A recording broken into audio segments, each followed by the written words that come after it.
Okay, here's something that's, well, it's really exploding right now. Artificial intelligence. Hmm. I mean, it's not just sci-fi anymore, is it? It's actually part of our daily lives. You see it in streaming recommendations, maybe, or even in these big health breakthroughs they're talking about. Exactly. And what I find really compelling is how it's moving beyond just those big kind of flashy applications. Yeah. It's becoming, woven into how we grow as individuals, our personal development. Right, right. And that's exactly what we want to unpack in this deep dive. We've gathered some really interesting sources. What have we got? Well, there's an article looking specifically at AI for personal growth, an academic paper on AI and entrepreneurship, how it's changing that world. Okay. And then some recent news covering, the latest developments and also how regulations are trying to, well, catch up. It's moving so fast, keeping up is a challenge in itself. Totally. So our mission today really is to pull out the key insights from all this. Yeah, cut through the noise a bit. Exactly. Focus on how AI is impacting you, your personal development, the world around you. We want to give you a clear picture, opportunities, challenges, without, getting totally bogged down in the technical jargon. Think of it as your personalized guide to what matters most right now in AI's influence. Perfect. So let's just jump right in. AI-enabled personal development. It still sounds a little bit futuristic maybe, but how is it actually helping us grow right now? Well, fundamentally, AI is incredibly good at spotting patterns, analyzing information. Right. Processing data. Exactly.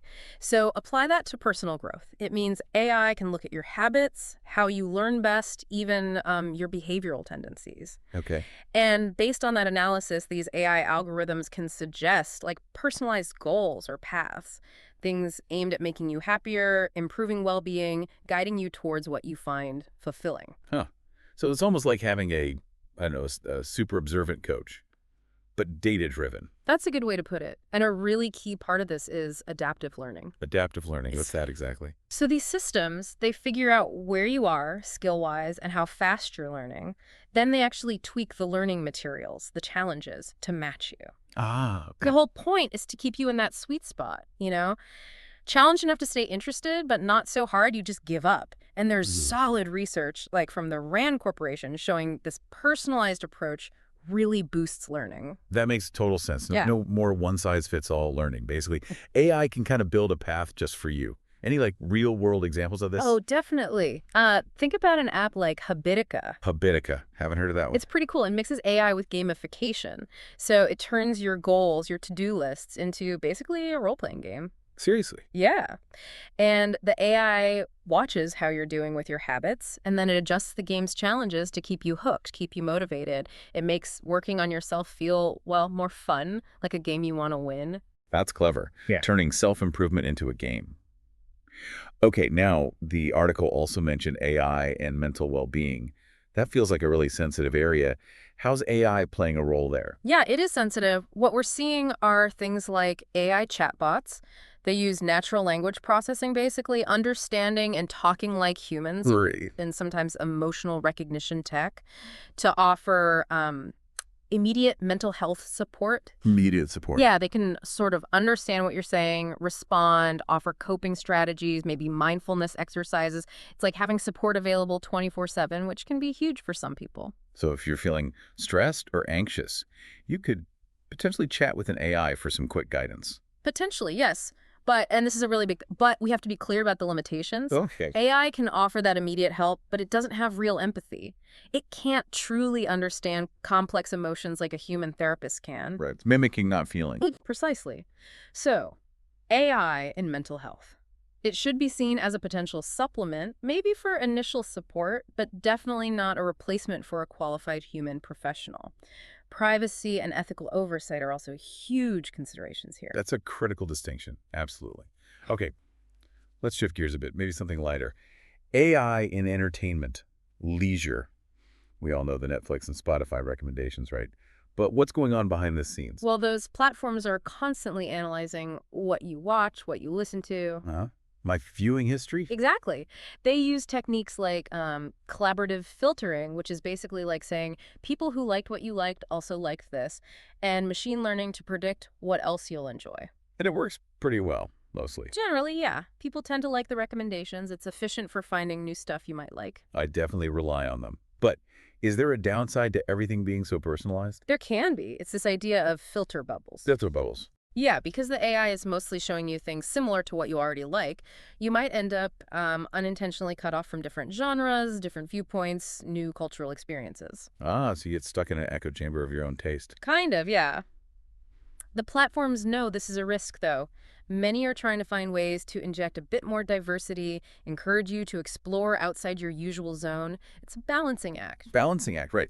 Give you what you want, but also nudge you towards something new. Mhm. Okay, interesting. What about relationships? Communication, that feels very human.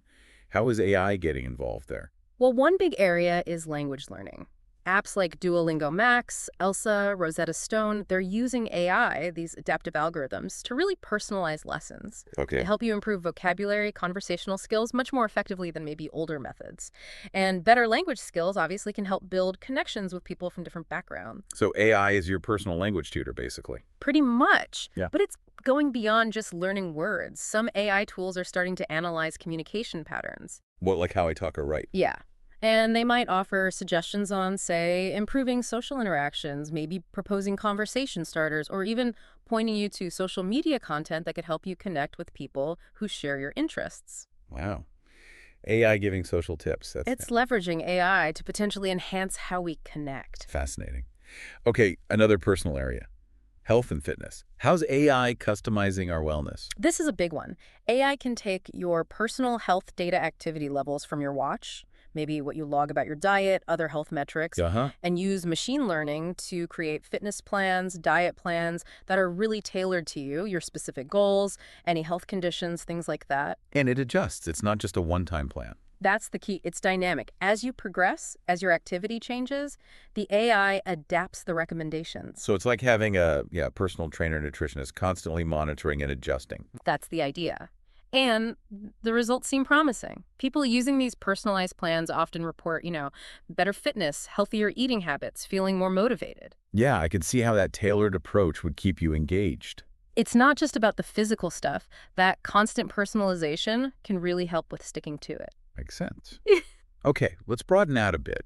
What about AI for just like general problem solving or daily productivity? Well, we touched on adaptive learning and education with platforms like Khan Academy or Coursera. They tailor the learning experience. Right. Then you have things like AI tutors, chatbots, and apps like Duolingo again or Quizlet. They offer help whenever you need it, 24/7, makes learning much more accessible. And outside of formal learning, just Yeah. getting stuff done day to day. Oh, yeah, smart home assistants, right. Alexa, Google Home, using voice commands to manage tasks. Sure.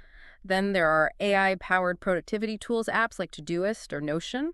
They can help prioritize your tasks, suggest scheduling, even automate some things. Yeah. And of course, AI writing assistants. Grammarly, ChatGPT, helping with grammar, style suggestions, even drafting content. Right, those are becoming really common. Absolutely. So, taken together, AI is really helping boost productivity by making us smarter about how we manage our time and what we focus on. It really does feel like AI is becoming this sort of invisible assistant in so many corners of our lives. It's increasingly integrated, yeah. Now let's shift gears again.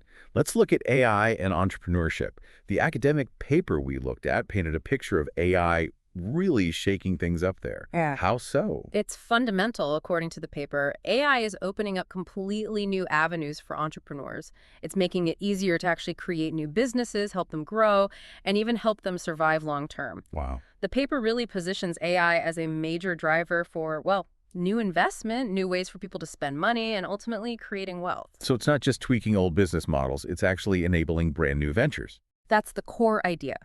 Now, the paper does acknowledge the flip side, potential job displacement. It mentions Amazon using AI for automation in warehouses, for example. I think the automation concern. But it also argues that AI is creating entirely new types of jobs, ones that need different skills. So entrepreneurs need to adapt, spot these new opportunities. And the paper went into what AI is, didn't it? Not just one thing. Exactly. It emphasizes that AI isn't a single technology. It's multidisciplinary. It pulls from computer science, logic, advanced data analytics, even cognitive science, how our brains work. Okay. And the applications in business are already really broad, like AI helping companies pinpoint new market opportunities internationally, or Airbus using it to smooth out their production lines. Right. And in healthcare, we see it in interpreting medical images, making hospital operations more efficient, helping patients manage their data, even in banking, helping traditional banks compete with nimble fintech startups. It's really touching almost every sector then. The paper also mentioned something about innovative companies relying heavily on AI. Yeah, that was a striking statistic. A really significant chunk of the companies on the CNBC Disruptor 50 list pointed to AI as their key technology. Wow. That tells you just how central AI has become to, well, innovation and shaking up established industries. But it's not just about having the tech or the data, is it? The paper mentioned other factors for success. Absolutely. Critical point. Success with AI isn't just about mastering data. The paper stresses you need long-term planning, managers who really understand the potential and the risks, strong leadership with a clear vision, Makes sense. plus the right tech infrastructure, and crucially, blending your business goals with your tech strategy. They have to work together. Right. Interestingly, though, the study found that even though most leaders say they believe in AI's potential, relatively few companies had actually integrated it deeply across their operations at that point. So, a gap between belief and action. Seems like it. There was a lag, perhaps, in figuring out how to implement it effectively, or maybe the investment needed? Now, the paper also talked about AI as innovation and even disruptive technology. Can you break that down a bit? Sure. So innovation is just introducing something new, an idea, a way of doing things, a product. AI clearly fits that bill. Okay. Think about Schumpeter's idea of creative destruction, new things replacing old ones. AI is definitely doing that. Right. And then disruptive technology, that's a term from Clayton Christensen. It refers to innovations that kind of create whole new markets or value networks, and in doing so, they displace the established company. I like smartphones disrupting older phone makers. Exactly. And AI has that potential across tons of industries. It can fundamentally change the game. So for someone starting a business, thinking about AI isn't just about using it in their business. Right. It's also about seeing if AI itself creates a whole new market they could enter. Precisely. The paper really hammers home that aspiring entrepreneurs need that mindset to spot, assess, and then jump on these AI-driven opportunities. Because AI is likely going to keep reshaping our lives, boosting productivity, driving economic growth. It's not a niche thing anymore. And didn't it mention a McKinsey survey showing fast global adoption? Yeah, from 2018, even then, highlighting how quickly companies worldwide were starting to use AI. It underlines that this is a major ongoing shift. And spotting those opportunities, it takes more than just tech skills. Definitely. You need research, sure, but also intuition, a good vision, sound judgment. The paper even listed potential AI business areas: apparel, electronics, food, health, IT, transport. It's incredibly broad. Okay. And the paper linked AI closely with big data. What's that connection? Big data is essentially the fuel for a lot of AI. We're talking huge amounts of data, volume coming in really fast velocity, and in all sorts of different formats, variety. AI systems thrive on that. Yeah. They need massive, diverse data sets to learn patterns, make predictions, make decisions. Quickly think about AI in stock trading, processing data instantly. Okay. So the paper outlines steps for entrepreneurs using AI, starting with identifying unmet needs, building a concept, getting resources, and leveraging big data is woven throughout that process. Got it. So lots of potential benefits for businesses, but the paper also flags some risks, right? We need that balanced view. Absolutely crucial. The paper definitely acknowledges the risks, things like data privacy worries, the potential for job losses in some areas, the danger of bias in algorithms. Bias. How so? Well, if the data used to train an AI reflects existing societal biases, the AI might perpetuate or even amplify them, like an AI denying loans unfairly based on biased historical data. Okay, that's a serious concern. Yeah, and also questions about data quality and just broader ethical issues. As AI gets more powerful, these ethical debates are spilling out into the public and political spheres, which is necessary. Right. Okay, that covers the entrepreneurial angle really well. Now let's shift to something very current, the meteoric rise of Elon Musk's XAI. The news reports on his valuation are just staggering. They really are. It's quite something. XAI hit a reported $50 billion valuation just 16 months after it was founded in mid-2023. 16 months. That's insane. It is. For comparison, OpenAI, arguably the leader, took something like 9 years to reach that kind of valuation. XAI seems to have leapfrogged rivals like Anthropic and Perplexity already, valuation-wise. How did they grow so fast? What were the key steps? Well, securing funding was obviously huge. They raised around $5 billion recently, with big names like Sequoia Capital and Andreessen Horowitz backing them. Okay, mommy helps. Definitely. But maybe even more critical was their push on infrastructure. They bought a massive number, 100,000 of NVIDIA's powerful AI chips. 100,000. Wow. What for? To build a gigantic supercomputer in Memphis. This computing power is essential for training their AI models, including supporting Tesla's self-driving tech. And this Memphis supercomputer, it went up incredibly fast. Unbelievably fast. Reports say it was built in just 19 days. 19 days. How is that even possible? Apparently so. NVIDIA's CEO commented that projects like this usually take years to plan and over a year to build. So 19 days is just unprecedented. It's designed to be the fastest single-cluster supercomputer globally. That speed to market for infrastructure is a huge advantage. Okay, so massive funding, lightning-fast infrastructure build. What about the actual AI they're producing? What's driving the excitement there? Their main product right now is the AI chatbot called Grok. Grok. Musk apparently named it after The Hitchhiker's Guide to the Galaxy. It's designed to compete directly with ChatGPT, Google's Gemini, and Anthropic's Claude. And what makes it different? It's powered by their own large language model, Grok 2, which they claim is very advanced in understanding language. But here's a key thing. Musk's social media platform, X, formerly Twitter, is a primary data source for training Grok. Ah, so it's learning from all those real-time conversations on X. That seems to be the unique edge. It gets this constant stream of fresh, real-world data to learn from, potentially making its responses more current or maybe reflecting a certain tone. Interesting. So XAI's rapid rise seems to be a mix of big money, credible speed on building the hardware, and leveraging data from X for their software. Yeah, it positions them as a very serious, very fast-moving competitor in this incredibly hot AI space. Okay, this brings us to a really complex area, AI regulation and the ethical side of things. Musk himself has called AI a potential risk to humanity, right? He has, yes, which makes his heavy involvement in XAI interesting. He seems to hold both views, accelerate the tech, but also worry about the danger. And there's talk about how U.S. regulation might change potentially depending on political shifts. Well, the sources touch on that possibility. The Biden administration put forward some regulatory ideas like an AI Bill of Rights and executive order. Right. A potential Trump administration might lean more towards deregulation, possibly influenced by figures like Musk, who advocate for both innovation speed and safety, which can seem contradictory. So uncertainty ahead on the regulatory front. Definitely uncertainty. You might see a scenario with, say, selective regulation, maybe focusing on some areas but leaving gaps in others, which raises ethical concerns. Speaking of ethics, the sources dive deep here. What are some of the big ethical challenges with AI? Well, we touched on bias already. Algorithms potentially discriminating, like in loan applications. Another big one is transparency, or the lack of it. Some AI, especially complex neural networks, can be like black boxes. We don't always know why they make a certain decision. Which makes accountability hard. Exactly. Predictability and accountability are crucial, but challenging with very complex AI. Then you get into even deeper territory. Like what? Like artificial general intelligence, or AGI. This is the idea of AI that isn't just good at one task, but has broad, human-like cognitive abilities. We're not there yet, but... But the ethical questions around it are huge. Immense. How do you specify what safe behavior means for an AGI across situations we can't even predict? How do you even verify it's safe? Wow. Okay. And then there's the moral status of AI itself.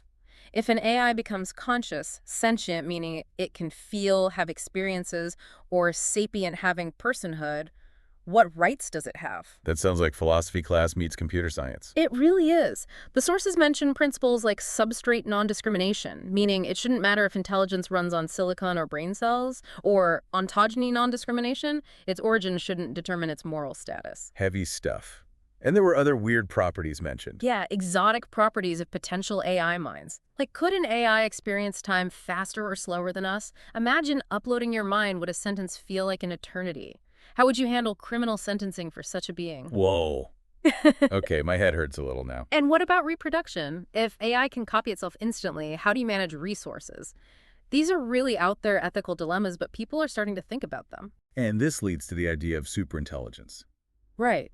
AI that doesn't just match human intelligence, but vastly surpasses it. There's the intelligence explosion hypothesis.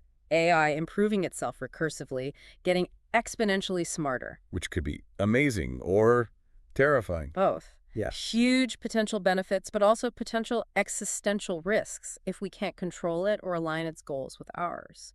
How do you ensure a superintelligence is good, especially when our ethics evolve? Aligning AI goals with human values sounds incredibly difficult. It is. The field of machine ethics needs to aim for AI that's not just as nice as humans, but demonstrably nicer, especially as it gets more powerful. Okay, so zooming back out from the far future ethics, Yeah. what are the big societal impacts and challenges we're facing now or in the near term?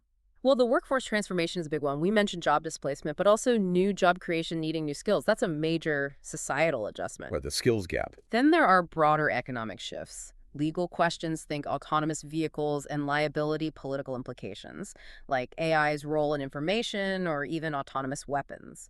An arms race is a concern. Yeah, scary thought. And fundamentally, the question of control. As machines get smarter, how do we ensure they remain aligned with human intentions?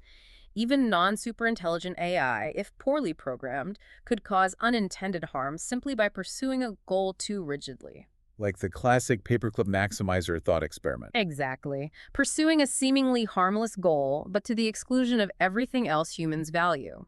Alignment is key. And of course, privacy. AI thrives on data, and the more data collected, the higher the privacy risks. And potential for misuse. Yes, concerns about social oppression. The sources mention China's social credit system as an example of how governments could use vast data and AI for control, even if the system itself isn't purely AI-driven yet. It shows the potential for data-driven decision-making by authorities. Lots of challenges. But there are positive societal impacts too, right? It's not all doom and gloom. Oh, absolutely. Huge potential positives. In the workplace, AI can take over repetitive, dangerous, or tedious tasks. Freeing people up for other things. Exactly. Freeing humans for more creative work, problem solving, tasks requiring empathy, things AI isn't good at. That could lead to more fulfilling work, potentially. And healthcare. We touched on that. Yes, the potential there is massive. Better monitoring of health, earlier and more accurate diagnoses, personalized treatments tailored to your genetics or lifestyle, potentially making healthcare more efficient and reducing costs. McKinsey estimated AI could save healthcare systems something like $100 billion annually. Wow, that's significant. And just generally, AI making our homes smarter, our devices more helpful. There's a lot of potential for AI to genuinely improve quality of life. Okay, so after covering all this ground from personal growth, entertainment, health, work, entrepreneurship, the rapid rise of companies like XAI, the deep ethical questions and these broader societal shifts, it's clear AI's impact is just huge. Yeah. Incredibly varied. Absolutely. It's touching nearly every aspect of life. And the key really is that balanced view. Understanding the incredible potential, the benefits it's already bringing, but also being really clear-eyed about the limitations, the risks, the ethical challenges we absolutely have to address. It's not just tech development. It's societal development happening at warp speed. Exactly. It requires all of us to be informed, thoughtful, and engaged in shaping how this technology evolves. Right. So as we wrap up this deep dive, maybe the final thought for you, the listener, is this. With AI evolving so rapidly and considering everything we've talked about today, how can you personally engage with these changes? How can you leverage the benefits in your own life, whether it's for personal growth, productivity, or something else, while also contributing, even in small ways, to ensuring AI develops in a positive direction for everyone? Yeah, it's a dynamic field. Keep learning, keep exploring. The conversation is constantly changing.